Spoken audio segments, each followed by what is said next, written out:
अपनी आवाज से सभी के दिलों पर राज करने वाली स्वर कोकिला और भारत रत्न लता मंगेशकर का आज निधन हो गया। 8 जनवरी को उन्हें कोरोना वायरस पॉजिटिव पाया गया था, लेकिन लंबे इलाज के बाद वो जिंदगी की जंग हार गई।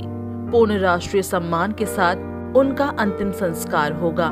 लता जी मिलिट्री वाहन में अंतिम यात्रा पर रवाना होंगी। उनके निधन के बाद देश में 2 दिन का राष्ट्रीय शोक घोषित किया गया है। अब 2 दिन तक तिरंगा ध्वज आधा झुका रहेगा।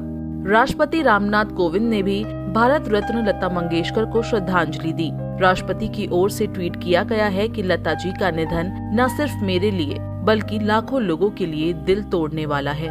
उनके द्वारा गाए गए अलग अलग गानों में भारत की खूबसूरत तस्वीर देखने को मिलती है, जिन्होंने पीढ़ियों की भावनाओं को सामने रखा है। वहीं लता जी के निधन पर पीएम मोदी ने दुख व्यक्त किया। उन्होंने ट्वीट कर लिखा कि मैं शब्दों की पीड़ा से परे हूँ। लता दीदी हमें छोड़कर चली गई। लता दीदी के जाने से देश में एक ऐसा खालीपन हुआ है जिसे भरा नहीं जा सकता। आने वाली पीढ़ियां याद करेंगी कि लता मंगेशकर कितनी बड़ी कलाकार थी। उनकी आवाज में लोगों के मन को मोहने की ताकत थी। इसी के साथ केंद्रीय गृह मंत्री अमित शाह ने लता मंगेशकर को श्रद्धांजलि दी। उनके साथ अपनी कुछ तस्वीरें भी साझा की।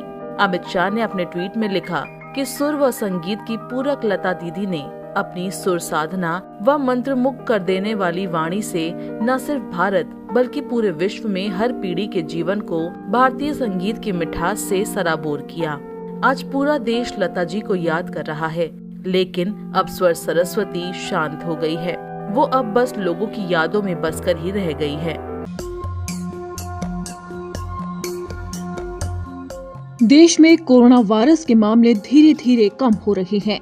पिछले 24 घंटे में संक्रमितों की तुलना में स्वस्थ होने वाले मरीजों की संख्या में लगातार इजाफा हो रहा है। इसे देखते हुए कई राज्यों ने स्कूलों को फिर से खोलने का फैसला लिया। इनमें मध्य प्रदेश, पश्चिम बंगाल, हरियाणा और महाराष्ट्र जैसे राज्य शामिल हैं। वहीं यूपी और दिल्ली में भी कल यानी कि 7 फरवरी से फिर से स्कूल खुलने जा रहे हैं।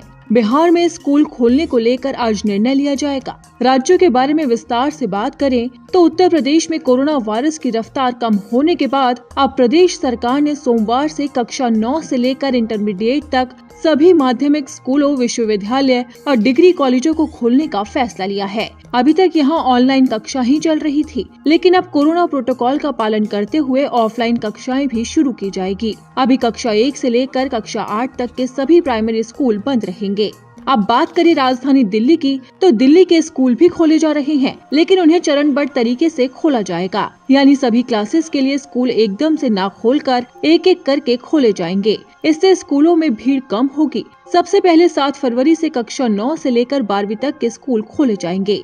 दिल्ली के डिप्टी सीएम मनीष सिसोदिया ने घोषणा की है कि यहाँ की नर्सरी से लेकर 8वीं क्लास तक के स्कूल 14 फरवरी से खोले जाएंगे। स्कूल खोलने के साथ ही राज्यों ने बहुत से नए नियम भी लागू किए ताकि छात्रों की सुरक्षा का पूरा ध्यान रखा जा सके। इन प्रयासों को एक कदम आगे बढ़ाते हुए केंद्र सरकार ने स्कूलों के लिए नई गाइडलाइन जारी कर दी है। अब देश भर के सभी स्कूल इन्हीं कोविड गाइडलाइन का पालन करते हुए खुलेंगे और सभी नियमों का ध्यान रखेंगे। इन नई गाइडलाइन की मुख्य बातें ये है कि अब स्कूल सभी कक्षा के छात्रों को एक साथ न बुलाते हुए अलग अलग समय पर बुला सकते हैं। कैंपस में एक साथ बहुत ज्यादा छात्रों को आने की आज्ञा नहीं होगी। अलग अलग समय पर अलग अलग क्लासेस को बुलाया जा सकेगा।